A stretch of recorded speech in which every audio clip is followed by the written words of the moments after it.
안녕하세요. 예, 4회 전국 메가랜드 모의고사 해설 강의를 하도록 하겠습니다. 자, 41번부터 보면 다음 중 처음부터 무효이거나 취소할 수 있는 법률행위가 아닌 것을 고르시오라고 되어 있어요. 자, 기억 보시면 타인 소유물을 목적물로 하여 매매 계약을 체결했다. 타인 권리 매매한 거죠. 그럼 타인 권리 매매는 유효하다. 그러면 이건 무효이거나 취소할 수 있는 법률행위가 아닌 거죠. 니은 증여자의 진위가 아님을 상대방이 알면서 체결한 증여계약. 그럼 여기서 이제 확인하실 점은 비진이라는 거예요. 그럼 비진이 표시는 원칙은 유효하죠. 근데 언제 무효가 되냐면 상대방이 알았거나 알 수 있었으면 무효가 되는데 상대방이 알았다고 써 있으니까 요 비진이 표시는 무효가 됩니다. 그 다음에 디귿 당사자의 궁박으로 인하여 현저하게 공정성을 잃은 법률행위. 요거는 이제 뭐예요? 불공정행위, 백사조의 불공정행위로서 무효가 되고요. 그 다음에 리을 선량한 풍속 기타 사회질서에 위반했대요. 그럼 이건 103조 반사회적 행위로 무효가 되겠죠. 그러면 답은 1번 기억 하나만 유효한 행위가 되겠고요. 그 다음에 42번 갑은 자신의 X부동산을 을에게 매도하고 대금을 지급받았다. 그 후 병이 갑의 배임행에 적극가담. 뭐 나왔어요? 적극가담. 그럼 뭐 이중매매 사례인데 제2매수인 병이 적극가담했다라고 하면 반사회적 무효행위를 말하는 거죠. 그러면 틀린 것을 찾는데 1번 을은 갑을 대위하여 병에게 소유권 이전 등기의 말소를 청구할 수 있다. 그러니까 조심하실 점은 을이 가지는 등기 청구권은 채권적이기 때문에 직접 병에게 말소를 구할 수는 없다고 했죠. 대위해야 한다라고 했고 2번 을은 갑병 사이 매매 계약에 대해서 채권자 취소권을 행사할 수는 없다라고 했어요. 그러니까 우리 시험 범위에서 채권자 취소권이 되느냐가 딱 2번 나왔는데 이중매매에서 1번 그리고 통정허위 표시에서 1번 나오잖아요. 그러니까 이중매매에서는 뭐라고 꼬드겨도 무조건 채권자 취소권은 안 된다라고 했고요.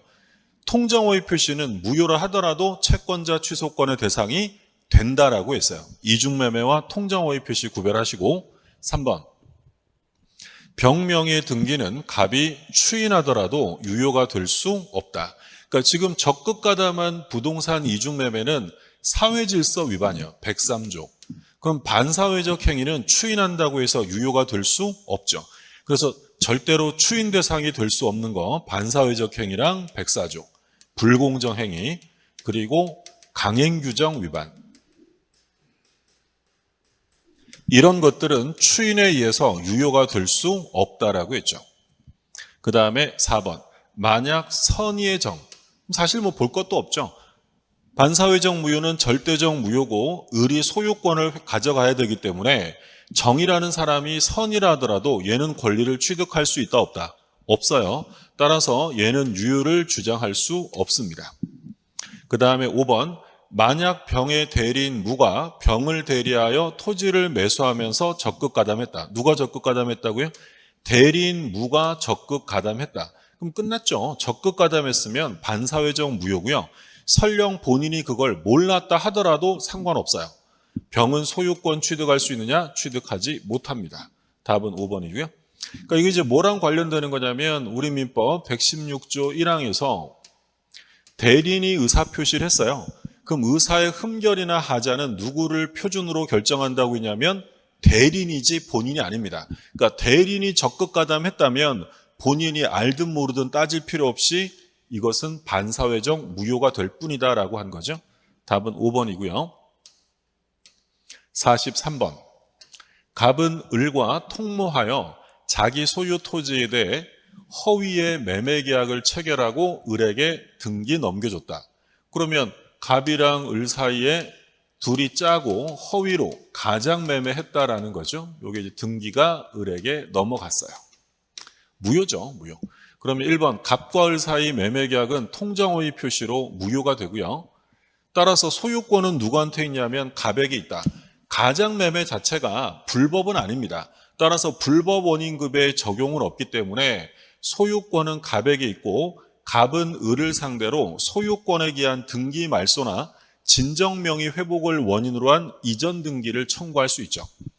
근데 뭐라고 되어 있냐면 갑은 등기 말소를 청구할 수 없다라고 했으니까 틀렸고요. 디귿, 을이 선의의 병에게 토지를 매각하고 병 명의로 등기 넘겼어요. 그럼 끝났죠. 을이 요거를 병한테 팔았는데 문제는 병이 선이에요. 선이.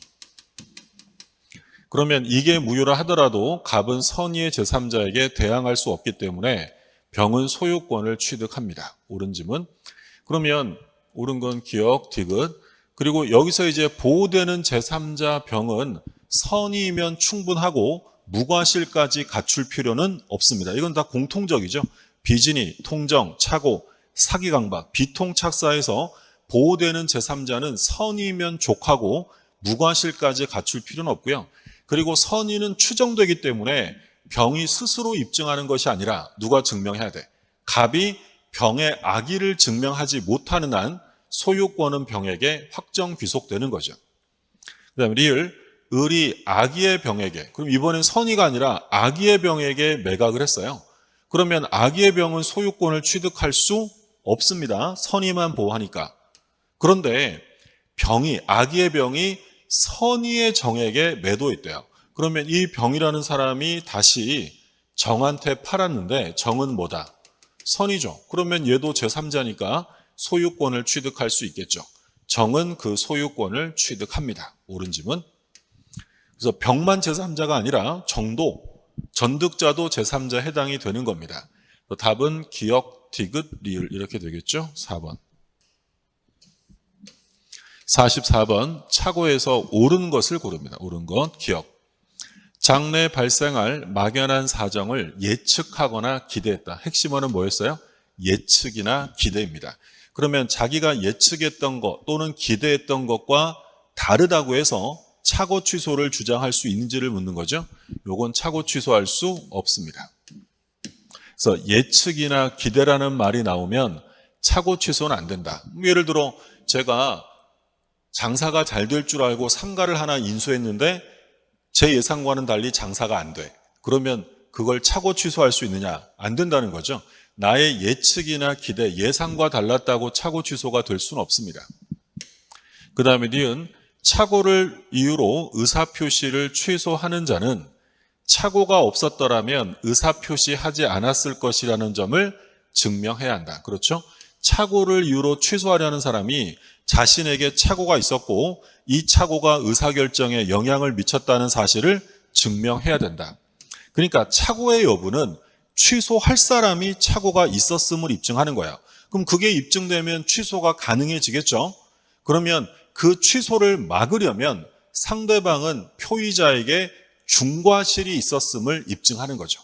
그러니까 착오는 취소하려는 자가 입증하는 거고 중과실은 취소를 막고 법률행위를 유지하려는 자가 입증하는 거죠. 입증 책임이 하나씩 있다는 점 구별하시라고 했고 디귿 가압류 등기가 없다고 믿고 보증했는데 가압류가 원인 무효다. 자, 무효인 가압류 사건이죠. 착오 취소할 수 없습니다. 왜 착오 취소할 수 없느냐? 무효인 가압류면 경제적 불이익이 없는 거죠. 경제적 불이익이 없으면 중요 부분에 해당될 수 없고 따라서 착오 취소는 인정되지 않는다. 그래서 착오 취소하려면 반드시 경제적 불이익이 있어야 한다고 했고요. 릴 매도인이 계약을 적법하게 해제한 후라면 매수인은 해제에 따른 불이익을 면하는 것을 이유로 착오를 이유로 취소권을 행사할 수 없느냐 할 수 있죠. 얘는 뭐 워낙 중요한 판례죠. 그러니까 적법하게 해제당한 매수인이 해제당했으면 손해배상 책임의 불이익을 감수해야 되잖아요. 근데 그 사람이 불이익을 면하기 위해서 착오 취소할 수 있느냐? 얼마든지 할 수 있다라고 했죠. 그럼 리을 틀렸고 옳은 지문은 기억과 니은 답은 2번이 되겠고요. 그 다음에 45번. X주택의 매매계약을 체결하기 위해서 자, 을에게 대리권이 수여되었다. 대리는 누구다? 을입니다. 자, 그러면 틀린 것을 고릅니다. 기억. 을은 특별한 사정이 없는 한 주택 매매 계약에 따른 잔금을 수령할 권한도 있다. 자, 1번은 기억은 거의 매년 출제되다시피 하는 거죠. 매매 계약에 대리권이 있는 사람은 중도금이나 잔금, 대금을 수령할 권한이 있다. 제일 시험에 많이 나왔고, 두 번째는 매매 계약 체결에 대한 대리권이 있다고 해서 체결된 계약을 해지하거나 취소할 권한은 없습니다.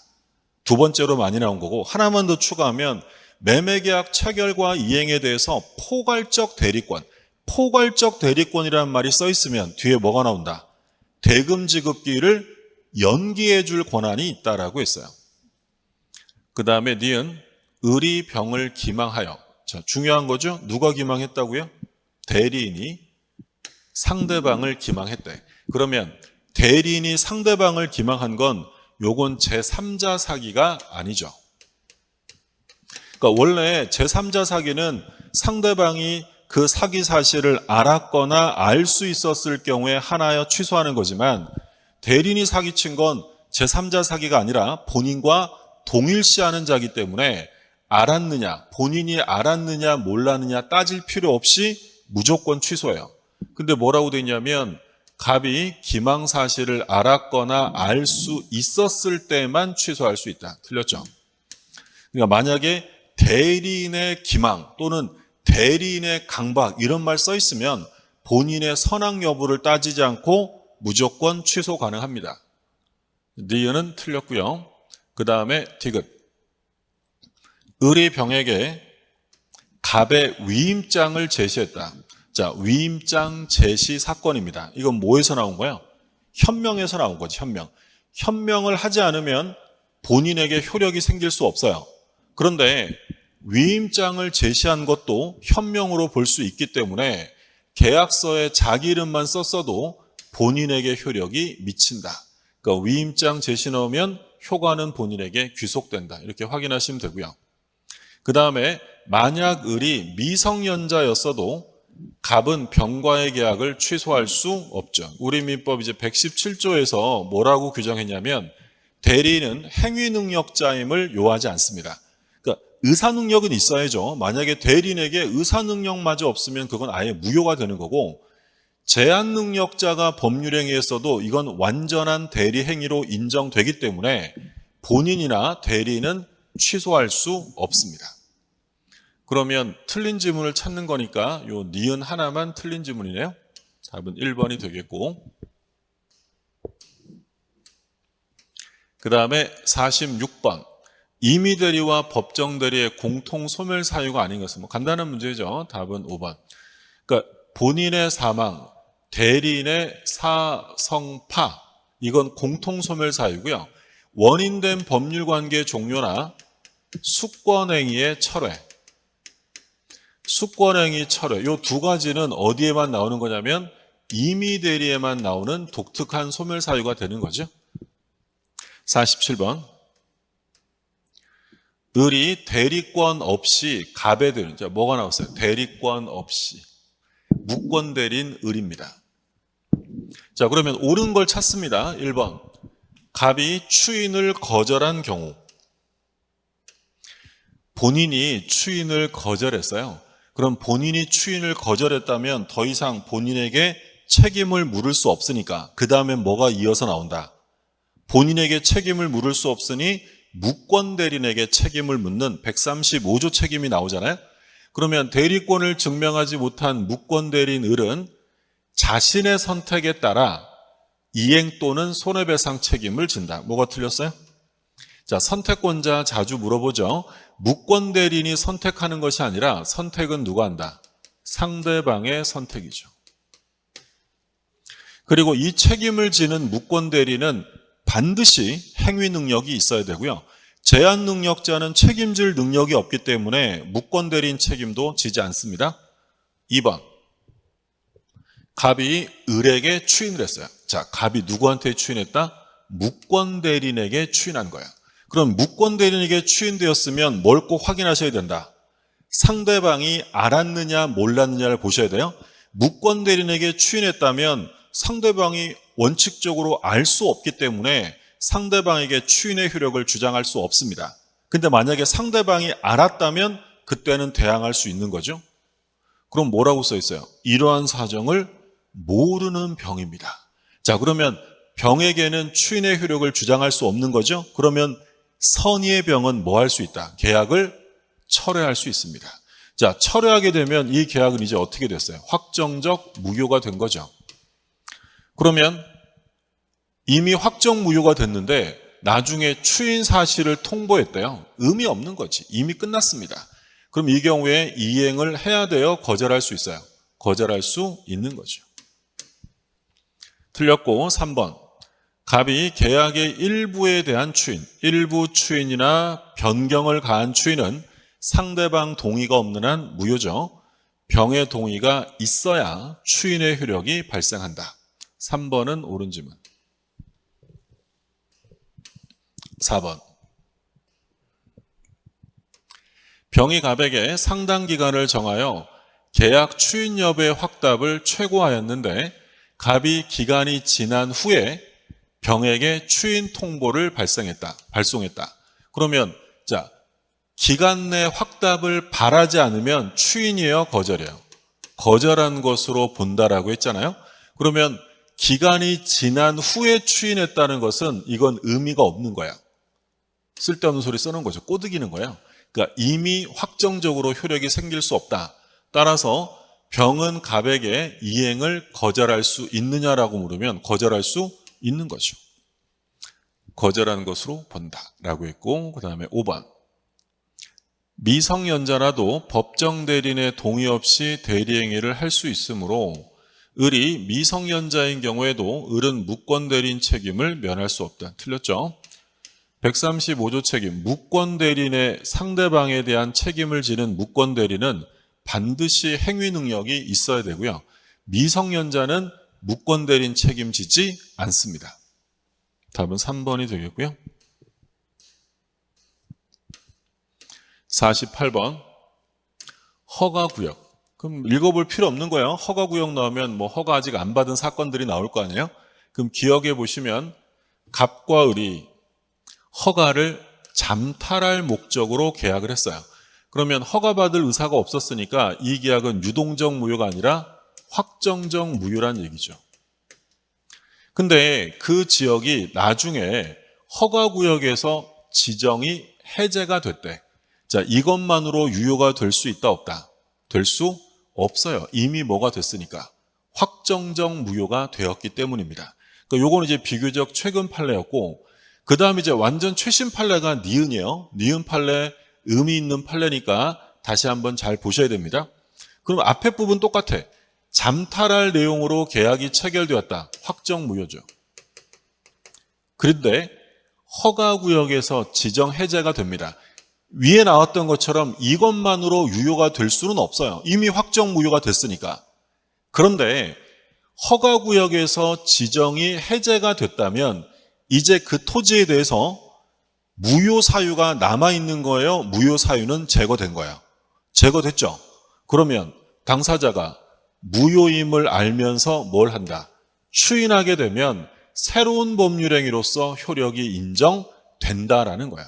자, 최신 판례 잘 기억하시고, 지금 옳은 거 고르는 거니까 기억과 니은 모두 다 옳은 지문. 다시 한번 정리하면 허가를 잠탈할 목적이라고 써 있으면 이미 확정 무효입니다. 그러니까 이미 확정 무효니까 허가구역에서 풀렸다고 유효가 될 수는 없는 거예요. 그런데 확정 무효이기 때문에 당사자가 무효임을 알고 추인하게 되면 새로운 행위로 인정될 수는 있다는 거야.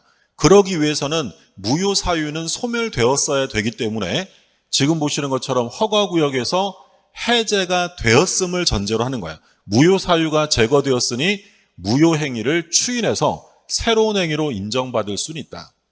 자, 최신 판례지만 중요하니까 꼭 기억하시고요. 디귿.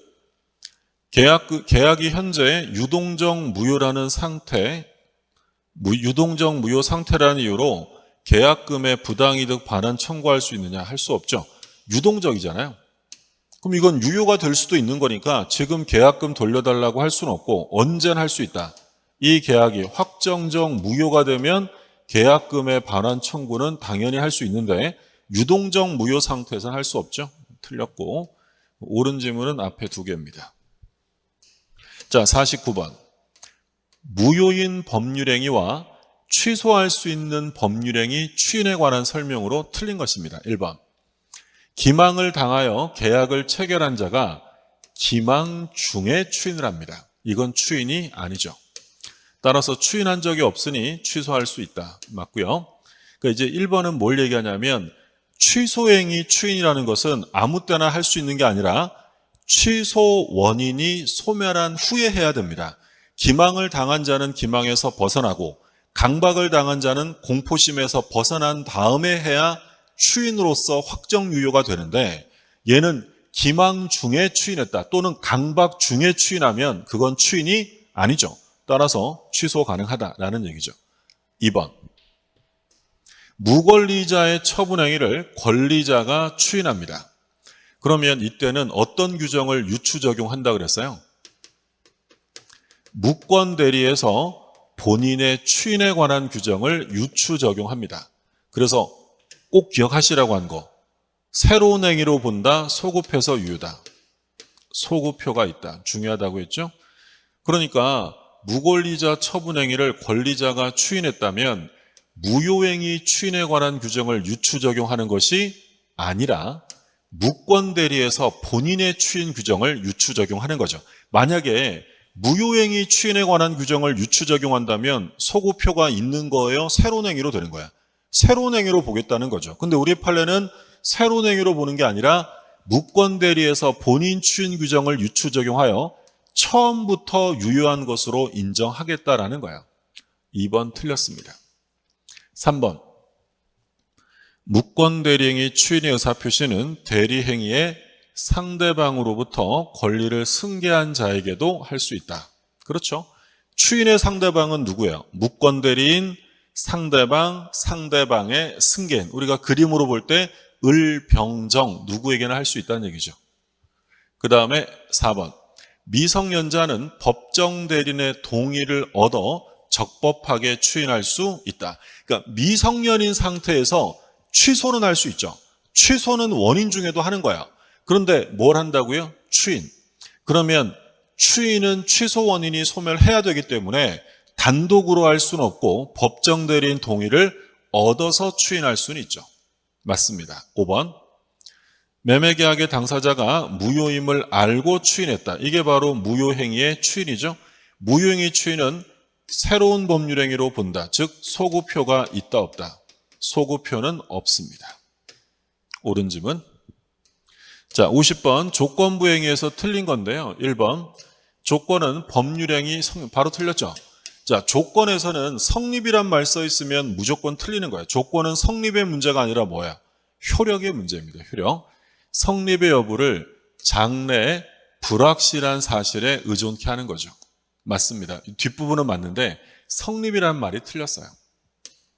그 다음에 니은 법률행위 부관으로서 조건이 되기 위해서는 그 의사가 반드시 외부에 표시되어야 합니다. 만약에 외부에 표시되지 않으면 그건 조건이 아니라 동기일 뿐이다 라고 했던 거죠. 니은은 옳은 질문. 그 다음에 디귿. 기성조건이 정지조건이에요. 그럼 기성조건이 정지조건이면 무효가 아니라 뭐가 되는 거야? 무효가 아니라 조건 없는 법률행위고 기성조건이 해제조건이면 무효가 되는 거죠. 우리가 뭐 기해무, 불정무 이런 것도 했었고 기성조건 플러스고 정지조건 플러스예요. 플러스 플러스니까 플러스 유효인 거고 해제조건이면 효력이 상실되는 거니까 마이너스였죠. 그럼 플러스 마이너스면 마이너스 무효가 된다라고 했죠. 틀렸습니다. 채무면제나 유증과 같은 단독행위에 조건을 붙이는 거 허용되죠. 그러니까 원래 단독행위에는 조건을 붙일 수 없죠. 왜? 단독행위라는 건 일방적으로 하는 거니까 상대방이 불리한 것이기 때문에 그래요. 근데 단독행위 중에서 상대방에게 이익만 되는 거라면 붙여도 무방하겠죠. 그 대표적인 게 뭐다? 채무면제나 유증은 이익만 되는 행위이기 때문에 조건을 붙여도 상관없습니다. 그러면 틀린 거 찾는 거니까 기억 틀렸고 디귿 틀렸고 리을이 틀린 거죠. 니은만 옳은 지문이고 답은 5번. 자, 51번 물권 법정주의에서 옳은 것입니다. 1번 물권 법정주의에서 말하는 법률은 형식적 의미의 법률로 보아야 하므로 명령과 규칙은 이에 포함되지 않는다. 옳은 지문이죠. 그러니까 우리 민법 185조 물권법의 첫 번째 조문이 법정주의죠. 물권은 법률 또는 관습법에 의하는 외에는 임의로 창설할 수 없다. 그러니까 물권을 창설하려면 법률이나 또는 관습법으로 만들 수 있어요. 근데 여기서 말하는 법률이란 국회가 제정한 형식적 의미의 법률을 말하기 때문에 명령이나 규칙이 들어갈 수는 없죠. 우리 시험에 뭐라고 냈어요? 부동산 등기 규칙으로 물권을 창설할 수 있다. 당연히 틀린 지문이 되는 거죠. 자, 그리고 관습법으로도 창설할 수 있다라고 했습니다. 그럼 이제 이건 뭐 어쩔 수 없이 암기하셔야 되는 게 있는데 우리 판례가 관습상의 물권으로 인정하지 않았던 게 대표적으로 4가지가 있었어요. 자, 첫 번째, 미등기 양수인이에요. 미등기 양수인은 소유권에 준하는 관습상의 물권이 있다 없다. 그런 거 없습니다. 그래서 첫 번째, 미등기 양수인에게 소유권에 준하는 관습상의 물권을 인정해 줄 수 없고요. 두 번째 또 뭐가 없냐면 온천권이라는 관습상 물권 없고, 그리고 남의 땅을 오랜 기간 다녀왔다고 해서 통행권이라는 관습상 물권이 생기는 거 아니고, 그리고 공원 이용권이라는 관습상 물권은 존재하지 않습니다. 틀렸고요. 그 다음에 3번, 물권 법정주의는 종류를 강제하는 것이며 내용은 자유롭게 결정할 수 있다. 틀렸죠. 물권 법정주의는 2가지 강제로 되어 있는데 종류만 강제하는 게 아니라 뭐예요? 내용도 강제하는 거예요. 법이 정하는 것과 다른 내용으로 합의해서는 안 되는 거죠. 그 다음에 4번, 공로로부터 자연불악에 이르는 유일한 통로로 도로가 개설된 후 장기간에 걸쳐 일반 통행에 제공되어 왔다면 주민들은 도로에 관하여 물권에 준하는 관습상의 통행권을 가진다. 이런 물권이 있다 없다? 없어요. 관습상의 물권으로 통행권, 사도 통행권이라는 건 인정하지 않고요. 5번, 소유자는 소유권의 사용 수익권 등을 대세적으로 포기할 수 있느냐? 그런 거 없습니다. 이렇게 되면 사용 수익권 등이 대세적으로 포기된 새로운 물권이 만들어지는 거죠. 내용을 마음대로 합의해서는 안 되고, 따라서 현행 민법은 처분 권능만을 내용으로 하는 소유권을 허용하느냐, 그런 거 허용되지 않습니다. 그러면 옳은 지문 찾는 거였으니까 1번이네, 1번. 자, 52번 물권적 청구에서 옳은 겁니다. 자, 물권적 청구는 고의과실 필요 없죠. 손해배상과는 다르다. 침해자의 잘못이 있든 없든 내 물권이 침해되면 행사할 수 있는 거고요. 계약이 합의 해제되면 매수인에게 이전되었던 소유권은 당연히 매도인에게 복귀하는 거죠. 복귀하는 것이 아니므로라고 되어 있으니까 틀렸죠. 당연히 복귀됩니다. 따라서 매도인이 매수인에게 행사하는 원상 회복 청구로서의 등기 말소 청구는 소유권에 기한 물권적 청구고요. 따라서 소멸시효에 걸리지 않습니다. 3번, 물권적 청구권의 상대방에 대해서 언제나 불법 행위로 인한 손해배상 청구를 행사할 수 있다. 언제나 손해배상 청구가 되느냐? 그렇진 않죠. 그러니까 손해배상 청구를 할 수도 있는데 언제나 병존하는 건 아닙니다. 손해배상을 청구하려면 반드시 침해자의 뭐가 있어야 돼요? 고의과실이 있어야지. 그러면 이걸 충족하면 둘 다 할 수 있지만 침해자에게 고의과실이 없으면 물권적 청구는 행사할 수 있어도 뭐는 안 된다? 손해배상 청구 안 되고요. 4번, 물권적 청구권에 기하여 방해 제거 비용이나 예방 비용을 청구할 수는 없습니다. 4번은 옳은 지문. 물권적 청구권은 행위 청구죠. 반환, 제거, 예방이라는 일정한 자기와 부자기를 요구하는 것이지 돈 줘, 이건 물권적 청구의 내용이 아니다라고 했어요. 5번, 유치권자는 유치물이 침탈되면 유치권에 기한 반환 청구라는 건 존재하지 않죠. 뭐에 기한 것만 가능하다? 점유권에 기한 반환 청구만 되는 거지 유치권자는 본권에 기한 물권적 청구를 행사할 수 없다라고 했죠. 답은 4번이고 53번 어느 부동산의 등기부를 보니 자, 갑명의로 보존 등기가 돼 있고요. 그리고 매매를 원인으로 을 앞으로 이전 등기가 됐고 그리고 병명의로 뭐가 됐어요? 가등기가 됐대요. 한편 을의 정에 대한 채무를 담보하기 위해 뭐도 설정돼 있다. 근저당도 설정돼 있대요. 그러면 이런 경우에 등기의 추정력에 관한 내용을 묻겠다라는 거죠. 자, 옳은 것을 고릅니다. 기억. 보존등기. 보존등기는 소유권을 보존한 사실이 추정될 뿐이지 권리 변동은 추정되지 않습니다. 그러니까 보존등기는 최초 취득, 원시 취득일 때 하는 거죠. 그래서 소유권이 보존되었다는 건 추정이 되겠지만 보존등기를 보고 누구한테 샀구나라고 추정해 줄 수는 없는 거예요. 권리 변동은 추정될 수 없고요. 자, 을은 이제 갑에게 매매를 원인으로 이전 등기한 거잖아요. 그러면 을의 소유권 취득의 적법성은 갑에 대하여는 추정되지 않 틀렸죠. 니은은 뭐 매우 중요한 거죠. 이전 등기가 되면 등기의 추정력은 누구한테도 미친다.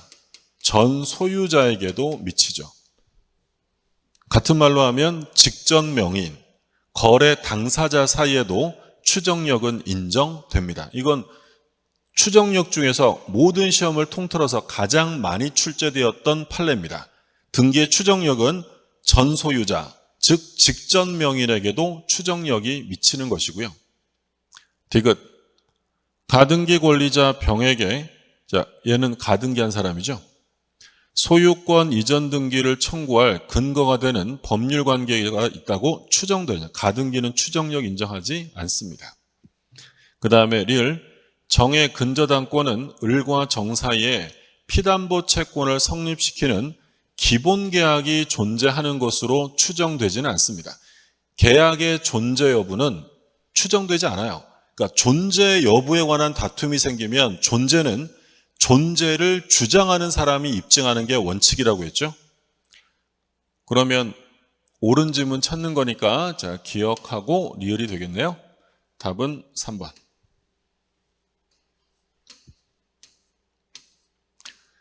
자, 54번은 뭐 간단한 거죠. 혼동으로 소멸하지 않는 건 점유권, 광업권 이런 게 있었죠. 점유권은 소유권과 병존할 수 있기 때문에 함께 존재할 수 있기 때문에 혼동으로 소멸되는 권리가 아니다라고 했고, 자, 55번 점유에서 옳은 겁니다. 점유자를 상대로 한 소유자의 등기 말소 소송에서 점유자가 패소하고, 자, 중요한 건 누가 소송했어요?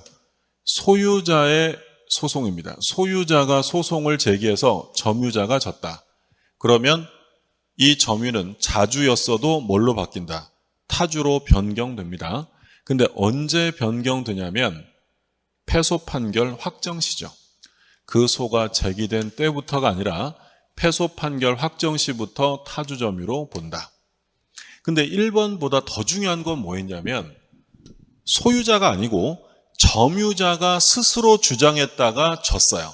점유자가 스스로 주장했으나 인정되지 않았다면 그것만으로 타주로 전환되지는 않습니다. 그러니까 전환되려면 누가 주장했어야 된다? 소유자가 주장한 소송에서 점유자가 패소하면 그때는 전환된다. 근데 전환되는 시점은 소재기시가 아니라 패소 판결 확정시고요. 소재기시에 바뀌는 건 뭐야? 그쵸? 선의가 악의로 바뀌는 건 소재기시고 자주가 타주로 바뀌는 건 소재기시가 아니라 패소 판결 확정시였습니다. 2번. 타주 점유자의 특정 승계인이 자기 점유만을 주장하고 있어요. 그러니까 분리 주장을 한다는 거죠. 승계 주장이 아니라. 그러면 그는 자기 점유가 자주 점유라는 점을 입증할 책임이 있느냐 할 필요 없죠. 왜?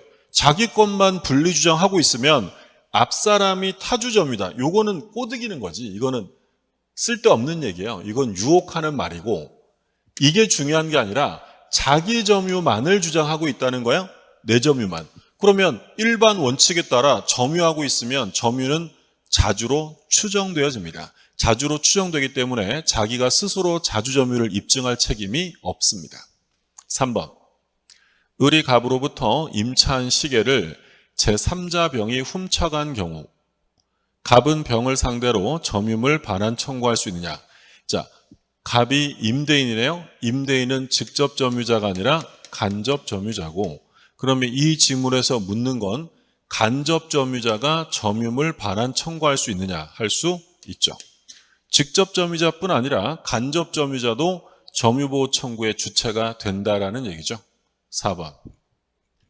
갑으로부터 점유를 위법하게 침탈당한 점유자 을이 갑으로부터 점유를 탈환했어요. 자, 이걸 우리 뭐라고 불렀죠? 상호 침탈. 자, 이 판례 중요한 거니까 꼭 기억하셔야 돼요. 상호 침탈의 경우에 갑은 자기 점유가 침탈되었음을 이유로 점유 회수를 청구할 수 있느냐 할 수 없습니다. 매우 중요한 판례. 그러니까 이게 이제 상호 침탈의 경우에 점유물 반환이 되는지에 대해서 학설상으로 다툼이 있었는데 우리 판례가 이제 처음으로 이건 안 된다라고 판시한 사건이었어요. 그리고 우리가 우리 수업 시간에 봤던 유치권 29억 가지고 유치권 행사다가 서로 뺏고 뺏기는 그런 문제였죠. 그럼 이런 경우에는 점유 회수를 청구할 수 없다라고 했습니다. 답은 4번이고 5번. 갑은 노트북을 절취하여 점유하다가 이를 고가에 팔아주겠다는 을에게 속아서 노트북을 인도했어요. 그러면 을을 상대로 점유 회수를 청구할 수 있느냐? 없죠. 점유 회수는 점유권에 기한 반환 청구고요. 요건 언제만 할 수 있냐면 침탈 시에만 하는 거야. 그러면 속았다, 기망을 당했다는 건 침탈이 아니기 때문에 점유물 반환 청구의 대상이 될 수 없다라고 한 거죠. 자, 56번. 갑이 소유하는 토지에 대해서 을이 2003년부터 현재까지 취득시효를 완성했다. 시효 완성자는 을입니다. 등기는 안 했고요. 틀린 것을 고릅니다. 기억. 갑은 을에게 소유물 반환 청구권을 행사하여 토지를 인도받을 수 있다. 없죠. 그러니까 지금 갑이 소유자로 되어 있는데 이 부동산에 대해서 을이 2003년부터 지금까지 취득시효를 완성한 거예요. 그러면 아직 소유자는 갑이지만 등기 안 했으니까 을은 시효를 완성하게 되면 점유할 정당한 권리가 생기기 때문에 갑이 을에게 소유물 반환이나 부당이득 반환 청구할 수 없다라고 했죠. 틀렸고요. 그 다음에 니은. 갑이 2025년에 병에게 토지 등기를 넘깁니다.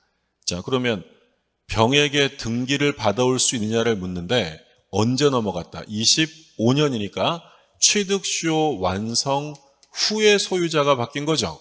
그 완성 후에 바뀌었으면 그자에게 대항할 수 있다 없다? 없어요. 그러니까 매우 중요한 거죠. 취득시효가 완성됐을 때 새로운 소유자에게 등기받아올 수 있는지를 물어보면 언제 바뀐 거냐를 보셔야죠. 만약에 완성 전에 소유자가 바뀐 거면 받아올 수 있고 완성 후에 바뀐 거면 받아올 수 없는 거예요. 그 다음에 디귿. 을의 취득시효 완성 당시에 갑의 등기가 원인무효 등기였어요. 근데 그 후에 실체관계에 부합하게 되어 유효 등기가 되었답니다. 그러면 갑에게 시효 완성 주장할 수 있느냐? 주장할 수 없겠죠. 그럼 이것도 역시 똑같은 걸 묻는 건데 얘가 취득시효를 완성했을 때는 누구 명의로 되어 있었냐면 갑 명의로 되어 있었는데 이게 뭐예요? 무효 등기래. 그러면 시효 완성 당시에 갑이 소유자였다는 거예요? 소유자가 아니었다는 거야? 무효 등기니까 소유자가 아니었다는 거죠. 근데 취득시효가 완성된 후에 갑이 실체관계에 부합시켜서 그 등기가 유효가 됐다는 거야. 그럼 누가 소유자가 됐다? 갑이. 그럼 이 갑은 완성 전의 소유자가 아니라 완성된 후에 소유권을 취득한 사람이 되기 때문에 이자에게 등기 달라고 할 수 없습니다. 이것도 틀린 질문. 그럼 틀린 거는 전부 다 3개 다 틀렸고요. 57번. 부합에서 틀린 것입니다. 자, 부동산의 부동산 부합 인정되고요. 그 다음에 부합은 부동산의 동산, 동산 간의 부합, 부동산 간의 부합 다 되죠.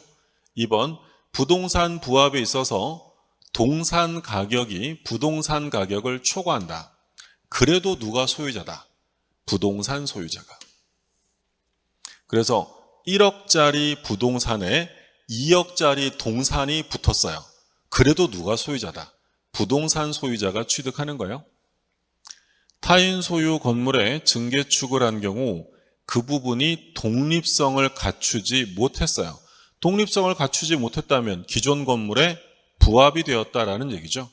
그래서 증개축 부분의 소유권은 원칙적으로 건물 소유자가 취득을 합니다. 4번. 부합한 동산 사이에 주종을 구별할 수 있다라고 되어 있죠. 그럼 주종을 구별할 수 있으면 누가 소유자예요? 주된 동산 소유자. 근데 뒤에 뭐라고 써 있어요? 각 동산 소유자는 부합 당시 가액의 합성 비율로 합성물을 공유한다. 요거는 부합 당시 가액 비율로 합성물을 구별하는 건 공유하는 건 언제예요? 주종이 구별되지 않을 때. 주종이 식별되지 않으면 부합 당시 가액 비율로 합성물을 공유하는 거죠. 틀렸습니다. 4번. 부합한 동산의 소유권을 취득한 부동산 소유자는 부당이득 법리에 따라서 동산 소유자에게 보상을 해야 한다. 무조건 보상하라는 건 아니고 부당이득 법리에 따라서 보상을 하면 되고요. 그 다음에 58번. 공유에서 틀린 것은?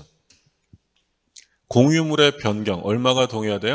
전원동의. 공유물의 처분 변경 다 전원동의가 필요하고, 관리행위는 공유자의 과반수가 아니라 공유자 지분의 과반수죠. 인원은 중요하지 않습니다. 몇 명이냐가 중요한 게 아니라 지분으로 보는 거죠.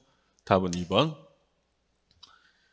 공유자가 다른 공유자의 지분권을 대외적으로 주장하는 것은 보존행위로 볼 수 없다.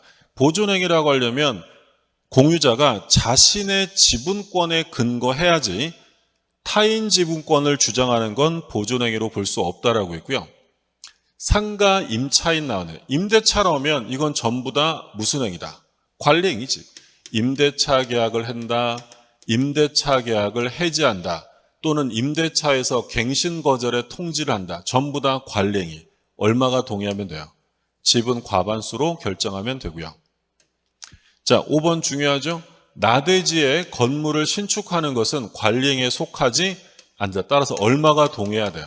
이건 변경이기 때문에 전원 동의가 필요하다라고 하는 거죠. 답은 2번이고요. 자, 59번 지상권에서 틀린 것입니다. 기억, 지상권 설정 계약에서 지료 약정이 없으면 유상이 아니라 무상의 지상권으로 인정이 됩니다. 지상권은 지료가 요소가 아니고요. 일반 약정 지상권에서 지료 약정이 없으면 원칙적으로 무상이에요. 법정 지상권과 다릅니다. 법정 지상권은 기본적으로 지료를 내야 되지만 약정 지상권은 약정 없으면 무상이다. 자, 2번은 뭐예요? 담보 목적으로 저당권과 함께 무상의 지상권을 취득했다. 이런 지상권을 뭐라고 했냐면 담보 지상권이라고 불렀던 거죠. 그러면 이 담보 지상권의 특징은 뭐였냐면 토지를 사용하기 위해 설정하는 것이 아니라 저당 가치가 저감되는 것, 떨어지는 걸 막기 위해 설정하는 거예요. 그러니까 중요한 건 두 가지가 핵심인데 채권이 변제되어서 피담보 채권이 소멸합니다. 그러면 담보지상권만 따로 혼자 남아있겠어요? 같이 소멸한다. 함께 소멸한다. 채권이 소멸하면 담보지상권 소멸이고, 두 번째는 사용을 목적으로 하는 게 아니잖아요. 그래서 만약에 다른 사람이 사용했다고 해서 이 담보지상권자가 손해를 보는 일은 없습니다. 원래 사용하는 권리가 아니니까. 따라서 다른 사람이 불법 점유한다고 해서 손해배상이나 부당이득 반환 청구할 수 없다. 두 가지가 핵심이에요. 그러면 병이 무단으로 점유 사용한대요. 그러면 담보지상권자는 사용하는 권리가 아니니까 손해가 없죠. 그래서 임료상당의 손해배상을 청구할 수 있느냐? 없습니다. 옳은 지문 디귿. 지상권 존속기간 만료 후 지체 없이 행사하지 아니하여 갱신 청구권이 소멸했다면 이제 매수 청구권을 행사할 수 없죠. 자, 디귿도 최신 판례에 주의하시라고 한 거죠. 그러니까 지상권자가 계약 갱신 청구권은 언제 행사하는 거냐면 기간이 만료되면 지체 없이 해야 돼요. 지체 없이 하지 않으면 갱신 청구권은 소멸되고 갱신 청구권이 소멸되면 더 이상 지상물 매수도 청구할 수 없다라는 판례였죠. 틀린 지문은 기역과 디귿입니다. 답은 3번. 자, 60번. 지역권에서 틀린 거예요. 한 사람이 취득하면 다른 사람도 취득. 이게 지역권에서는 가장 많이 출제된 지문이죠. 불가분성 규정이고. 그럼 마찬가지 2번도 불가분성인데 공유자 1인에게 지역권의 소멸시효 중단 사유가 한 사람에게 생겼대요. 소멸시효가 완성된 게 아니라 중단됐다는 건 요역지 공유자들에게 유리한 거죠. 그럼 유리한 거면 다른 공유자에게 효력이 있다 없다? 있다. 생긴다고 했죠. 우리 이런 것도 했잖아요. 소중한 거. 소중한 건 다른 사람에게도 효력이 있다. 모두에게 효력이 있다라고 한 거고. 3번. 지역권은 계속되고 표현된 것에 한해서만 시효 취득할 수 있다. 그래서 불계속 비표현 지역권은 시효 취득 안 되고요. 요역지 소유권의 처분은 요역지 넘어가면 당연히 모두 따라간다. 지역권의 처분을 수반하고요. 이때 지역권은 이전 등기라는 걸 따로 하지 않습니다. 5번. 지역권이 설정된 후에 요역지의 지상권을 취득했어요. 그러면 지금 요역지는 소유자가 사용하는 게 아니라 지상권자가 사용하게 된 거죠. 그럼 이제 이 지상권자가 지역권을 행사할 수 있다라고 했죠. 당연히 행사할 수 있다라고 표현합니다. 답은 5번이고요. 자, 61번 전세권에서 옳은 것입니다. 전세권과 수개의 저당권이 있는 경우 경매 시에 전세권의 존속 여부는 경매를 신청한 채권자의 저당권 등기 선우에 의하는 것이 아니라 누가 경매를 신청했냐는 볼 필요도 없어요. 용익적 권리인 전세권이 존속하느냐 여부는 경매 신청한 저당권자가 중요한 게 아니라 말소 기준 권리가 중요한 거죠. 그러니까 예를 들어서 A 저당, B 전세권, 그 다음에 C 저당 이렇게 돼 있어요. 건물에. 근데 이 C라는 저당권자가 경매를 신청합니다. 그러면 경매를 신청한 저당권자보다 전세권자가 선순위지만 이 경우에 이 전세권은 경매 시에 존속한다, 소멸한다. 소멸하는 거죠. 얘 위에 뭐가 있으니까. 저당권. 그럼 용익적 권리가 존속이냐 소멸이냐는 것은 경매를 신청한 사람이 중요한 게 아니라 말소 기준 권리가 전세권보다 위에 있으면 소멸하는 거죠. 틀렸고요. 그 다음에 2번 전세권은 물권이므로 전세권의 처분을 제한 또는 금지할 수 없다. 할 수 있죠. 물권이기 때문에 금지 약정이 없으면 설정행위로 금지하지 않으면 자유롭게 양도할 수는 있죠. 근데 금지 특약이 있으면 양도할 수 없습니다. 3번 전세권의 소멸 전이라도 전세권과 분리하여 정지조건부 전세금 채권만을 양도할 수 있죠. 그러니까 이건 뭐냐면 소멸전, 그러니까 존속 중에요. 소멸됐다면 당연히 전세금 채권만 넘길 수 있는데 존속 중에는 전세금 채권을 확정적으로 분리양도할 수는 없고요. 안 되고 어떻게만 할 수 있다. 전세권이 소멸하고 전세금 채권이 발생하는 것을 정지조건부로 양도하는 건 기간 중에도 할 수 있죠. 옳은 지문이고 4번. 자, 4번은 뭐 워낙 중요하죠. 일부 전세권. 일부 전세권자는 전부로부터 우선 변제는 받을 수 있죠. 그런데 자기가 전부를 뭐 할 수는 없다. 경매할 수는 없습니다. 5번. 전세권이 제3자 권리의 목적이다. 예를 들어 전세권의 저당을 설정했어요. 그러면 전세권이 소멸되면 그 전세권을 목적으로 한 저당권도 소멸되기 때문에 전세권자가 자기 마음대로 전세권을 포기할 수는 없고요. 반드시 누구 동의를 받아야 돼? 제3자, 저당권자의 동의를 받아야겠죠? 답은 3번. 자, 62번 틀린 것입니다. 자, 기억, 니은 이거 전부 다 최신 판례 중요한 거니까 꼭 확인하시고요. 목적물과의 결련 관계가 인정되지 않는 채권을 당사자 약정을 근거로 유치권의 채권으로 할 수 있느냐? 없어요. 유치권은 약정 담보가 아니라 법정 담보야. 그러면 법이 정하는 요건을 충족해야 되는데 우리민법 320조에서 유치권이 성립하려면 채권과 목적물 사이에 뭐가 있어야 된다? 결련성이 있어야 돼요. 근데 결련성이 없는데 당사자 약정으로 유치권의 채권으로 인정할 수는 없다라는 게 최근 판례였고, 니은은 이거 더 최신 판례였어요. 여러 필지 토지에 관하여 유치권을 취득한 유치권자가 일부 필지 토지에 대해서 선관주의무를 위반한 거야. 그러면 선관주의무를 위반하거나 승낙 없이 사용되어 담보 제공하다 걸리면 소멸 청구 당합니다. 그럼 이때 소멸 청구는 이 선관주의무를 위반한 일부 토지만 소멸 청구할 수 있느냐, 아니면 나머지까지 전부 소멸 청구할 수 있느냐가 문제였죠. 우리 판례는 뭐래요? 그 위반한 토지만 할 수 있는 거지 전체 토지에 대한 소멸 청구가 되는 건 아니다라는 게 판례였어요. 구별하시고 디귿. 건물 신축 공사를 도급받은 수급인이 사회 통념상 독립한 건물이 되지 못한 정착물을 토지에 설치한 상태에서 공사가 중단되었다. 자, 토지의 유치권 행사할 수 없죠. 이건 둘 다 안 된다 그랬어요. 이 정착물도 안 된다. 왜 안 돼요? 정착물은 독립한 건물이 아니잖아요. 물권이 성립하려면 독립한 물건이어야 되는데 지금 갑의 땅에 을이라는 수급인이 공사를 했어요. 공사 대금을 받아야 되는데 이 사람이 지금 공사한 정도가 아주 기초적인 공사만 해가지고요. 요 정착물은 독립성이 없다는 거예요. 그럼 독립성이 없으면 물건이 아니잖아요. 그러면 이 정착물에 대한 유치권이 인정된다 안 된다? 당연히 안 되죠. 유치권이 성립하려면 그 물건은 독립한 물건이어야 됩니다. 독립성이 없으면 안 돼요. 그러니까 을이 그러면 나 이 토지의 유치권 주장할래. 된다 안 된다? 역시 안 됩니다. 왜 안 되냐면 이건 아예 토지와 공사대금은 아예 뭐가 없어요. 결련성 자체가 없기 때문에 토지도 안 되고 뭐도 안 된다.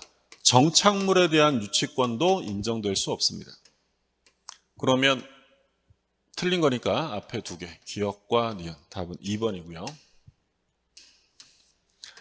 자, 63번 피담보 채권에 속하지 않는 것. 그러니까 피담보 채권은 5가지죠. 원본, 이자, 위약금, 지연배상 1년분, 실행비용. 5가지 빼고 나머지는 안 돼요. 보존비용 같은 거 안 되고요. 저당물 하자로 인한 손해배상 안 됩니다. 답은 니은과 디귿, 니은과 리을 3번이 되겠고요. 저당권자는 저당물을 점유하지 않아요. 점유하지 않기 때문에 보존비용이라는 게 나올 리도 없고요. 저당물로부터 손해를 입을 일도 없는 거죠. 니은과 리을이 답이고 64번 근저당이 설정된 부동산 소유권을 취득한 제3취득자 집입니다. 제3취득자란 저당권이 설정된 후에 소유권이나 지상권, 전세권과 같은 사용할 수 있는 권리를 취득한 사람을 말합니다. 그러면 일단 후순위 근저당권자는 제3취득자에 해당할 수가 없죠. 얘는 뭐 사용하는 사람이 아니잖아요. 답은 바로 1번. 그 다음 2번. 제3취득자는 보호를 해주는데 3가지 규정이 있었단 말이에요. 첫 번째는 뭐야? 경매인이 될 수 있다. 두 번째는 대위 변제할 수 있는데 전액을 변제할 필요는 없는 거죠. 그리고 비용에 대해서 우선 상환 3가지입니다. 경매인이 될 수 있고요. 제3취득자는 채무자가 아무리 반대해도 채무를 변제하고 저당권을 소멸시킬 수 있습니다. 3번 틀렸고요. 4번. 자, 4번은 최신 판례 주의하세요. 경매 시에 제3취득자가 투여한 유익비를 배당받지 못했어요. 그러면 유익비 채권을 피담보 채권으로 하여 유치권을 행사할 수 있느냐, 그런 거 유치권 인정해주지 않는다. 그게 무슨 얘기예요? 제3취득자로서 비용을 투여한 게 있으면 얘는 비용의 우선 상환이 인정되는데, 이때 우선 상환은 어떤 모습으로 받는 거였어요? 경매 참가해서 배당 요구를 해서 배당 받는 거야. 그럼 배당 요구를 안 하면 법원이 배당 해준다, 안 해준다? 안 해줍니다. 그러니까 얘가 배당 요구 안 해서 배당을 못 받으니까 나중에 나 비용 받을 거 있으니까 이거 안 주면 난 못 넘겨줘 라고 유치권 행사할 수 있느냐? 안 된다는 거야. 왜? 비용 채권 자체가 없습니다. 이 유치권자의 제3취득자의 비용 상환 청구라는 것은 경락인이나 설정자에게 돈 주세요라고 청구할 수 있는 권리가 아니고 어떻게 받는 거다? 경매 참가해서 받아야 되는 거야. 따라서 경매 참가해서 배당 요구 안 해서 배당 못 받은 다음에 나중에 채권이 있다라고 하면서 유치권 행사할 수는 없다라는 판례죠. 최신 판례인데 의미가 있는 거니까 주의하시고요. 5번. 제3취득자는 채무자가 저당권에 의해 부담하는 채무 전부를 변제해야 되느냐? 아니죠. 제3취득자는 전부가 아니라 보통 저당권이면 담보된 채권, 피담보 채권만 변제하면 되고 근저당이면 최고액만 변제하면 되죠. 그러면 옳은 질문은 1번이고요. 자, 65번. 옳은 것입니다. 증여는 무상, 사용대차는 쌍무가 아니라 편무. 유상계약은 모두 쌍무계약이냐? 그렇지는 않죠. 쌍무계약은 모두 뭐다?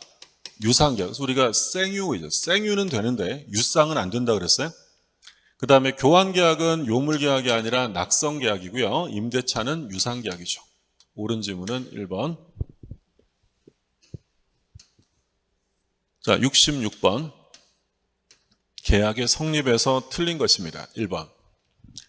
당사자 사이에 동일 내용의 청약이 서로 교차된 경우 나중 청약이 도달한 때 계약은 성립한다. 그러니까 1번은 교차 청약에 의한 계약의 성립이죠. 교차 청약으로 계약이 성립되려면 교차된 청약의 내용은 동일해야 됩니다. 첫 번째. 자, 두 번째, 이제 시험에 잘 바꿔서 내는 건 계약의 성립 시점이죠. 나중 청약이 발송된 때 성립하는 것이 아니라 나중 청약까지, 즉 양청약이 모두 도달돼야 됩니다. 그래야 성립한다. 얘가 하는 건 승낙이 아니라 청약이잖아요. 그럼 당연히 도달돼야죠. 1번은 옳은 질문. 2번. 격지자 간의 승낙입니다. 계약이 성립할 때 승낙은 통지를 발송한 때 성립하는 거죠. 뭐 격승발 이런 얘기 하잖아요. 3번. 승낙기간 내 회답이 없으면 계약이 체결된 것으로 본다. 내일까지 답변 안 하시면 계약은 성립이에요 라고 청약해봐야 이건 상대방을 구속할 수 없기 때문에 상대방이 회답을 바라지 않아도 계약은 체결될 수가 없는 것이죠. 4번. 의사실현에 의한 성립이야. 그럼 의사실현으로 계약이 성립되는 것은 승낙의 의사표시를 한 적은 없지만 승낙으로 볼 수 있는 뭐가 있으면 사실이 있는 때 계약이 성립한다. 유료주차장에 주차하는 순간, 마트에 장 보러 갔다가 물 하나 까먹는 순간 계약은 성립하는 거야. 청약자가 알 필요 없습니다. 알 수 없는 경우도 있고 답은 4번이죠. 5번. 승낙기간을 정하여 청약을 하고 청약의 효력이 발생하면, 자, 청약의 효력이 생겼으면 철회할 수 없죠. 그러니까 다 바꿔서 얘기하면 언제부터 철회 못하는 거야? 청약이 발송되면이에요? 도달하면. 청약이 도달하여 효력이 생기면 철회할 수 없습니다. 자, 67번. 동시행관계. 사실 이런 문제가 나오면 뭐 반갑죠. 바로 풀 수 있는 거고. 협력 의무 나왔네. 허가구역에서 협력 의무랑 대금 지급은 동시행관계가 아니죠. 뭐부터 해야 돼요? 협력부터 해서 허가를 받아야 대금 지급 의무가 생기는 거고, 그 다음에 임대차 종류에 따른 목적물 반환이랑 임대인의 권리금 회수 방해로 인한 손해배상은 동시행관계가 아니죠. 권리금 회수 방해로 인한 손해배상과 임차 목적물의 반환은 하나의 원인에서 발생한 것이 아니기 때문에 동시행관계가 성립하지 않습니다. 근데 뭐 왜 동시행관계가 안 되느냐, 그런 건 시험에 안 나와요. 그러니까 동시행관계가 되냐 안 되냐는 키워드 잡아가지고 바로바로 체크하고 넘어갈 수 있게 여러 번 읽어두시고, 자, 보증금 반환이랑 임차물 반환은 동시행인 관계죠. 구분 소유적 공유 관계에서 볼 것도 없죠. 동시행이죠. 자, 구분 소유적 공유, 다른 말로 하면 상호 명의 신탁이죠. 일단 구분 소유적 공유 관계를 해소하려고 할 때 공유물 분할 청구할 수 있다 없다? 그건 안 되죠. 그럼 공유물 분할 청구는 안 되고 뭘 해야 돼요? 상호 명의 신탁 해지를 원인으로 한 지분 이전을 받는데, 지분 이전할 때는 어떻게 한다? 동시에 이행한다. 답은 5번. 자, 68번. 갑은 자기 소유 건물을 을에게 매도하기로 하고 계약금과 중도금을 받았어요. 그런데 제3자의 방화로 건물이 소실돼서 불능이 된 거죠. 그러면 제3자의 잘못이니까 이건 채무불이행 문제다, 위험부담의 문제다. 위험부담의 문제고요. 채무불이행이 아닙니다. 그러니까 여기다가 대고 계약을 해제한다, 손해배상 청구한다 이런 말 써 있으면 볼 것도 없이 그냥 틀리는 거야. 위험부담의 문제가 전개됩니다. 따라서 원칙은 채무자가 부담하는 거니까 갑이 을에게 대금 주세요라고 청구할 수 없죠. 원칙, 갑은 을에게 대금 청구할 수 없는데 예외적으로 채권자가 부담하는 경우도 있죠. 둘 중에 하나, 수령 지체 중에 불능이 되거나 채권자의 책임이 있으면 그때는 할 수 있고요. 그 다음에 니은, 이런 말 쓰면 안 되는 거예요. 해제할 수 없어요. 이건 채무불이행이 아니기 때문에 해제의 문제가 생길 수 없다. 디귿, 을이 대상 청구권을 행사했대. 예를 들어 방화로 화재가 났는데 이 건물이 화재 보험에 들어있어서 건물 대신에 보험금 주세요라고 대상 청구권을 행사했다면 자기도 매매대금 지급해야죠. 매매대금 청구할 수 있다. 옳은 질문. 그 다음에 리을, 만약 을이 수령지체 중에 화재가 발생했대. 수령지체가 나왔으니까 대금 청구할 수 있는 거죠. 그럼 옳은 질문은 니은, 디귿, 리을. 답은 4번이 되겠고요. 자, 68번. 갑은 을 소유 건물을 매수하면서 건물을 을이 병에게 인도하고 매매대금은 갑이 을에게 지불하기로 약정을 했다라고 되어 있어요. 제3자를 위한 계약이죠. 병의 수익의 의사표시는 제3자를 위한 계약의 성립요건에 해당되는 것이 아니죠. 이건 수익자의 권리의 발생 요건이지 계약의 성립하고는 상관없다. 계약의 성립은 누가 하는 거예요? 요약자와 낙약자가 하는 거죠. 자, 수익자의 권리가 확정이 됐어요.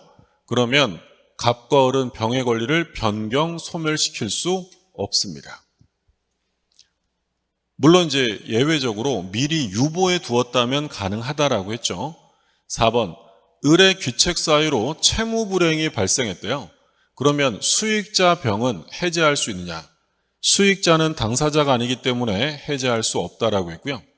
4번, 을은 병이 이행을 청구하는 경우에 갑과 병, 갑과 병이면 요약자와 누구와의 관계? 요약자와 수익자 관계죠. 그럼 요약자와 수익자 관계는 제3자를 위한 계약이 아니라 요약자와 수익자의 원래 맺어져 있던 내부 관계이기 때문에 이거 가지고는 대항할 수 없다라고 했어요. 그래서 우리가 얘기한 게 갑을, 요약자와 낙약자 관계, 갑을이 나오면 뒤에 무조건 있다. 대항할 수 있다, 항변할 수 있다, 거절할 수 있다. 근데 갑병 간의 관계가 나오면 이거 가지고는 대항할 수 없다, 거절할 수 없다. 이렇게 나와야죠. 옳은 질문. 자, 5번, 을의 병에 대한 채무 불이행을 이유로 갑이 계약을 해지할 때 수익자의 동의는 필요 없죠. 틀렸고, 자, 70번 틀린 것입니다. 해제는 도달하면 이것도 역시 철회할 수 없고요. 그 다음에 2번, 계약의 성질에 의해서 일정 기간 내 이행하지 않으면 목적을 달성할 수 없다. 이게 바로 뭐야? 정기행이죠. 정기행이. 정기행의 경우에는 해제할 때 최고할 필요 없습니다. 근데 최고할 필요가 없는 거지 계약이 당연 소멸되는 건 아니기 때문에 해제는 해야 돼요. 의사표시는 필요하다. 자, 목적물에 가압류가 돼 있대. 그러면 매수인은 소유권 이전 불가능을 들어 해제할 수 있느냐. 소유권 이전이 불능이 된 게 아니기 때문에 이것만 가지고 해제할 수는 없는 거죠. 3번 정답. 4번. 자, 4번은 뭐 불가분성. 해제권을 행사할 때는 전원으로부터 전원에게 해야 되고요. 자, 5번. 당사자 일방이 미리 채무를 이행하지 않을 명백한 의사를 표시했어요. 그러면 뭘 할 필요 없다. 최고할 필요 없이 바로 해제할 수 있는데, 하나 이제 유의하실 점은 만약에 이행 거절의 의사를 명백히 표시했다가 이 거절의 의사 표시가 적법하게 철회되었다. 그럼 적법하게 철회되었다라고 써 있으면 이때는 최고를 해야 된다라고 했죠. 비교 판례고. 그 다음에 71번. 매도인의 담보 책임을 원인으로 하여 매수인에게 대금 감액 청구와 손해배상 청구가 동시에 인정되는 것. 그럼 일단 대금 감액이라는 건 어디서만 나와요? 일부 타인 권리, 그리고 수량 부족, 수량 지정 매매에서 수량 부족이나 일부 멸실, 요 두 군데에서만 나오는 거예요. 그러면 일부 타인 권리에서는 대금 감액이 선악 불문이고 수량 부족은 누구에게만 인정한다? 선의자에게 인정하는 거죠. 나머지 것들은 대금 감액 없습니다. 대금 감액은 이게 전부다라고 생각하시면 돼요. 그러면 여기에 더불어서 손해배상까지 청구하려면 요 두 개에서 선의인 게 나와야죠. 자, 수량 지정 매매를 했는데 100제곱미터가 병의 소유로 밝혀졌어요. 1000제곱미터 계약을 했는데 그럼 100제곱미터가 병권에, 그럼 이건 수량 지정했지만 수량 부족 일부 멸실이 아니라 타인 권리 매매, 일부가 타인에게 속한 거죠. 그러면 소유권 이전이 불가능이 되었고 갑이 그 사실을 몰랐대. 그럼 선이네요. 그럼 선이니까 대금 감액도 되고 손해배상 청구도 되는 거죠.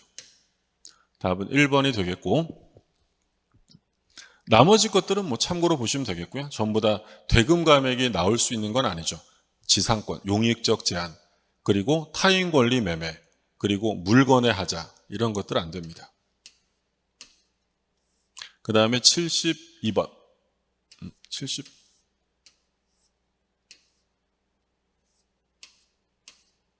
위에 있군요. 72번. 환매에서 옳은 건데요. 환매권은 일신 전속권이 아니기 때문에 양도할 수 있고요. 2번.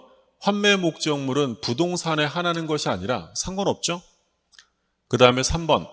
환매 목적물의 과실과 대금의 이자는 서로 상계한 것으로 본다. 3번은 옳은 질문. 물론 이제 강행 규정은 아니니까 특약으로 달리 정할 수는 있습니다. 그리고 환매는 반드시 동시에 해야 되죠. 만약에 매매 계약을 체결하고 시간이 지나서 다시 사오기로 계약을 하면 그건 환매가 아니고 그냥 재매매 예약을 한 것이 되는 거고요. 자, 환매권은 일신 전속권이 아니니까 채권자가 대위할 수도 있죠. 73번 틀린 것입니다. 임차인의 차임 지급 의무는 그가 임대인으로부터 목적물을 인도받았는지와 무관하게 발생한다. 그렇죠? 그러니까 이 1번도 최신 판례예요. 그러니까 임차인의 차임 지급 의무라는 것이 임대인에게 인도를 받아서 사용하게 되었을 때만 발생하는 채무가 아니고, 인도되지 않았어도 차임 지급 의무는 임대차 계약이 성립하면서 발생하는 거야. 그러면 쓰지도 않았는데 차임을 내야 되느냐? 그렇지는 않죠. 사용하지 않았다면 차임 지급을 거절하면 돼요. 인도받지 않았다면 차임 지급을 거절할 수 있는 것이지 차임 의무 자체가 발생되지 않는 것은 아니다라는 거죠. 그러니까 어떻게 보면 좀 독특한 판례니까 최신 판례로 좀 주의하시라는 차원에서 확인합니다. 확인해 두시고요. 그래서 인도받아야 차임 지급 의무가 생기는 게 아니다라는 판례입니다. 2번. 임대인의 행위가 보존에 필요한 행위예요. 그러면 임차인은 막을 수 있다 없다? 없죠. 거절할 수 없어요. 그래서 만약에 임대인의 보존행위로 임차인이 목적을 달성할 수 없으면 계약을 해지하면 되는 것이지 보존행위를 막을 수는 없다라고 했죠. 임차인의 과실 없이 멸실이 됐어요. 그러면 그래서 잔존 부분만으로 목적 달성이 안 되면 뭐 어떻게 할 수는 없잖아요. 계약을 어떻게 해야 돼? 해지해야죠. 그 다음에 4번. 임차물에 대해서 권리주장자가 있으면 임차인은 지체 없이 임대인에게 알려줘야 한다. 물론 임대인이 이미 알고 있었다면 통지할 필요 없다고 했죠. 5번. 부동산 임차인은 당사자 사이에 반대 약정이 없으면 등기 절차에 협력할 것을 청구할 수 있다. 무조건은 아니고 반대 약정이 없으면 할 수 있는 거고요. 자, 74번. 건물 소유를 목적으로 한 토지 임대차요. 자, 옳은 것을 찾습니다. 1번. 임차인의 건물 매수 청구권은 반드시 재판상 행사해야 되느냐? 그렇지 않고요. 재판 외로 해도 상관없는 거고 우리가 공부한 것 중에 반드시 재판상으로만 해야 되는 건 뭐가 있었냐면 점유보호 청구권, 점유권에 기한 반환이나 점유권에 기한 방해 제거는 1년 안에 해야 되는데 이건 소송으로 해야 된다라고 했죠. 출소기간이다라고 봤었고 2번. 경제적 가치가 없는 경우에도 행사할 수 있죠. 상관없고 그리고 근저당이 설정되어 있다. 상관없죠. 4번. 건물 소유를 목적으로 한 토지 임대차의 기간이 만료된 경우 임차인은 갱신 청구 없이 바로 매수를 청구할 수 있느냐? 안 됩니다. 갱신 청구를 하고 거절당했을 때 매수 청구를 하는 거고요. 물론 특별한 경우는 있어요. 예를 들어 기간 정함이 없는 임대차에서 임대인이 먼저 해지 통고를 했다면 그때는 바로 매수를 청구할 수 있지만 그런 특별한 상황이 제시되지 않는다면 갱신 청구를 먼저 해야 됩니다. 그러니까 우리 판례도 갱신 청구는 매수 청구의 전제가 된다라고 표현하고 있죠. 틀렸고요. 자, 5번. 임대차 종료 당시 임대인이 토지 소유자가 아니라면 그 임대인을 상대로 매수 청구권 행사할 수 없다.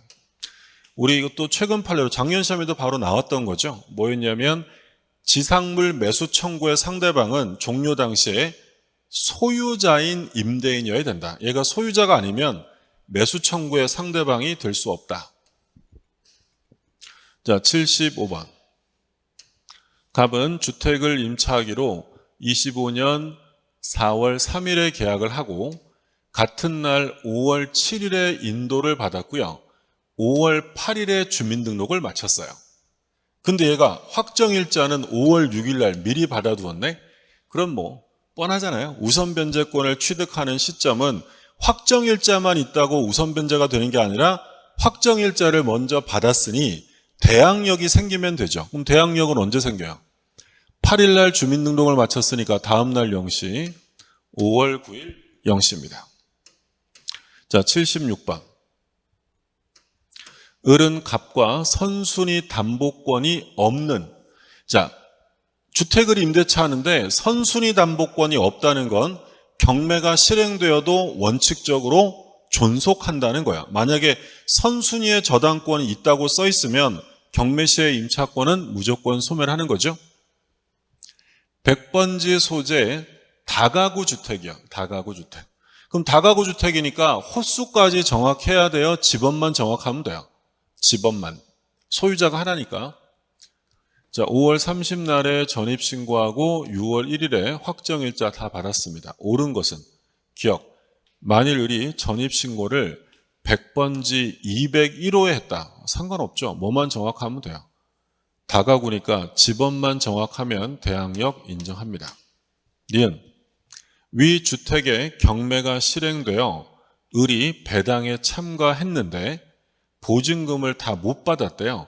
그러면 잔액을 가지고 경락인에게 대항력을 주장할 수 있죠. 그러니까 요게 옳은 지문이 될 수 있는 건 선순위의 저당권이 없기 때문입니다. 선순위의 저당권이 있으면 배당 다 못 받아도 무조건 경매로 소멸한다. 3번. 만일 을보다 임차인보다 앞서서 가압류자가 있대요. 그러면 선순위 가압류자랑 주택임차인이 확정일자를 갖췄다면 어떻게 배당한다 그랬죠? 안분 배당. 가압류자가 먼저 받아갈 수는 없고요. 채권액에 비례해서 안분 배당을 받는 거지 정의 우선 변제를 받을 수는 없습니다. 그 다음에 리을, 임대차 기간 만료 후 보증금을 지급받지 못한 을이 강제 경매를 실행하기 위해서는 먼저 목적물을 인도해야 되느냐, 인도하지 않고도 경매할 수 있다. 집행개시효권에 예외가 적용되고요.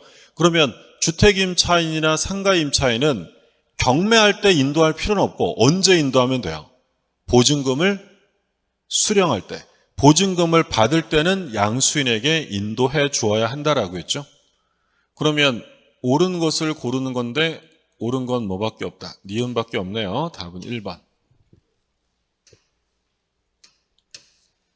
자, 77번 상임법에서 틀린 것입니다. 원칙적으로 사업자 등록이 대상이 되는 모든 건물 임대차에 동법이 적용됩니다. 모든은 아니죠. 보증금이 환산 보증금이 일정액 이하일 때 적용됩니다. 만약에 환산 보증금이 일정액을 초과하면 일부 규정을 제외하고는 상임법이 적용되지 않는 거죠. 2번. 우선 변제 받기 위해서 배당 요구 종기까지 사업자 등록은 존속해야 된다.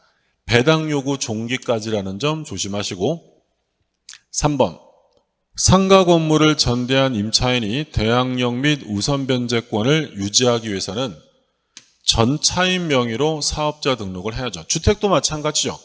주택이 전대차가 되면 누구 이름으로 주민등록해야 된다? 전차인입니다. 직접 살고 있는 사람. 4번. 일시사용 나왔네. 일시사용 나오면 적용될 수 없죠. 5번. 임차인은 임대인에게 계약 갱신을 요구할 수 있고요. 전체 기간이 10년을 초과해서는 안 된다. 그러니까 바꿔서 얘기하면 최초 임대차가 만료되고 10년이 아니라 최초 임대차를 포함해서 10년을 초과할 수는 없는 거죠. 전체 기간 10년. 틀린 지문은 1번이 되겠고요. 78번 집합 건물에서 옳은 것인데 공유자는 공용 부분을 지분 비율로 쓰는 것이 아니라 뭐에 따라 쓴다? 용도에 따라 사용한다. 민법이랑은 다르죠? 2번 공용 부분 변경 얼마가 동의해야 돼요? 3분의 2 옳은 지문. 이게 예전에는 4분의 3이었는데 법이 개정된 거니까 좀 주의하시라고 했고요. 그리고 일반 공용 부분 변경은 3분의 2지만 권리 변동 있는 공용 부분 변경은 5분의 4. 그것까지 같이 기억해 두시고 3번 성질상 전유 부분이 될 건물 부분은 규약에 의하더라도 공용 부분으로 할 수 없다. 할 수 있죠? 그걸 뭐라고 불러요? 규약상의 공용 부분이다. 그러니까 원래는 전유 부분이지만 규약이나 공정증서로 공용 부분화한 것을 규약상 공용 부분이라고 부르고요. 이 경우에는 공용 부분이라는 취지를 등기해 주어야 한다라고 했죠. 자, 서면 결의로서 재건축할 수 있죠? 얼마든지. 집회를 꼭 열어야 되는 게 아니라 서면 결의로 할 수 있죠. 전자적 방법으로 할 수 있고 공용 부분은 시효 취득의 대상이 될 수 없죠. 이게 시효 취득이 되면 전유 부분과 공용 부분이 분리되는 모습이 되기 때문에 허용할 수 없다. 답은 2번이고요. 자, 79번. 가등기 담보에서 담보권 실행에 틀린 것입니다. 1번. 채권자가 채무자에게 지급할 청산금을 계산할 때 선순위자의 채권액을 고려해야 한다. 누구 건 다 빼주는 거예요. 선순위자 거는 공제해야죠. 후순위자의 채권액은 고려하지 않습니다. 그러니까 만약에 지문에 청산금을 산정할 때 모든 채권자의 채권액을 고려해야 한다든지 후순위자의 채권액도 고려해야 한다라고 하면 틀리고요. 누구 것만? 선순위자 것만 고려합니다. 자, 청산금이 압류 또는 가압류가 됐어요. 그러면 청산금을 털어버릴 수가 없죠. 그러면 청산금을 못 털면 본등기를 못 하니까 법에서 뭐라고 정하냐면 청산기간이 지난 후에 요걸 어떻게 하라고요? 공탁하면 돼요. 법원에 공탁하고 청산금에서 채무를 면하고 본등기할 수 있죠. 그 다음에 3번. 청산금을 통지할 때는 반드시 서면, 틀렸고요. 서면구도 가리지 않습니다. 4번. 채권자가 담보권을 실행하여 목적물의 소유권을 취득하려면 청산금의 평가액을 통지해야 된다. 실행 통지해야죠. 통지 안 하고 하면 다 무효입니다. 5번. 담보가등기 후에 대항력 있는 임차권. 그러면 담보가등기 후에 들어온 임차권자니까 원래 본등기하면 날아가는 거죠. 근데 이제 가담법에는 얘를 위해서 보증금 반환과 인도 사이에 동시행관계를 인정합니다. 다만 유의하실 점은 무조건 동시행관계가 인정되는 건 아니고 청산금의 범위 안에서만 동시행관계를 인정합니다. 바꿔서 말하면 청산금이 남는 게 없어요. 그럼 후순위자가 보증금 안 주면 못 나가라고 할 수는 없는 거야. 청산금이 남는 게 있다면 그건 가능하다라고 규정해 준 거죠. 자, 80번. 갑과 명의신탁 약정을 맺은 을은 갑이 제공한 매수자금으로 부동산, 병걸 샀대. 누가 샀다고요? 을. 수탁자가 산 거죠. 그럼 수탁자가 매수했으니까 이 유형은 뭐다? 계약형이지, 계약형.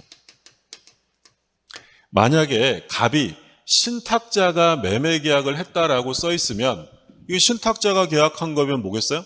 이건 3자간 등기 명의 신탁인 거고 수탁자가 했다면 요거는 계약형입니다. 그러면 옳은 것을 고르는데 기억. 갑을 간의 명의 신탁 약정은 병의 선악에 관계없이 무효다. 명의 신탁은 매도인이 선이냐 악이냐를 따질 필요 없이 무효고요. 요걸 따지는 건 매도인이 만약에 선이었다. 지금 법률 관계가 갑이 을에게 매수자금 줘서 갑병 간의 매매 계약이 체결이 된 거잖아요. 등기가 넘어갔을 때 그러면 이 병은 선일 수도 있고 악일 수도 있는데 여기서 선이냐 악이냐가 갑과 을 사이의 명의신탁의 유효무효를 바꿀 수는 없는 거야. 명의신탁은 부부종중 종교단체 아니면 다 무효지. 그럼 이걸 나누는 건 등기의 효력이죠. 만약에 알고 팔았으면 매매등기 전부 무효. 병이 모르고 팔았으면 이 매매와 등기는 유효가 되어서 을이 소유자가 되는 거죠. 그럼 선의 악의를 따지는 건 언제가 기준이에요? 계약 체결 시고 나중에 알게 된 건 묻지 않습니다. 계약 당시만 보는 거예요. 그럼 1번은 무효다. 맞고요. 그 다음에 2번. 병이 갑을 간의 명의신탁을 몰랐대. 얘가 선이었대요. 그러면 등기는 유효죠. 유효. 그러니까 을은 소유권을 취득합니다. 디귿. 병이 매매계약 체결 당시 명의신탁이 있다는 사실을 몰랐대. 계약 체결 당시의 선입니다. 그러면 그 후에 명의신탁을 알게 되었다. 쓸데없는 얘기죠. 나중에 알게 된 건 없는 거나 마찬가지예요. 그러면 선이었으면 소유권 취득한다. 그러니까 꼬드기는 거에 넘어가시면 안 돼요. 나중에 알게 됐다고 해서 악의가 아니라 계약 당시를 기준으로 판단합니다. 옳은 지문. 그럼 전부 다 옳은 지문이죠? 답은 5번이 되겠네요. 5번. 자, 이렇게 해서 간단하게 모의고사 해설 강의를 봤고요. 이제 틀린 부분들 있으면 사실 모의고사니까 점수가 뭐 크게 중요하진 않습니다. 물론 약간은 중요한데 지금 모의고사 점수가 모든 걸 좌우하지 않아요. 아직 시험 시간은 많이 남았어요. 그럼 이제 점수가 좀 안 나왔다고 해서 너무 낙담하지 마시고 앞으로 더 열심히 하시면 됩니다. 그러니까 틀린 것들 다시 한번 챙겨두시고 내가 모의고사 부분에서 이쪽 파트는 감이 잘 안 온다. 그러면 그 부분의 이론 강의를 다시 한번 빠르게 좀 들어두세요. 그리고 그 부분의 기출 문제를 다시 한번 또 풀어보시고요. 그러니까 이제 얼마 남지 그렇게 많은 시간이 남은 건 아니지만 그래도 아직까지는 시간이 부족해서 공부를 못할 정도는 아니니까 점수가 안 나왔다고 해서 너무 실망하지 마시고 반복적으로 또 보시면 돼요. 계속 반복하시면 결국에는 좋은 결과 있을 겁니다. 여러분 고생 많으셨고요. 네, 나중에 또 뵙겠습니다. 감사합니다.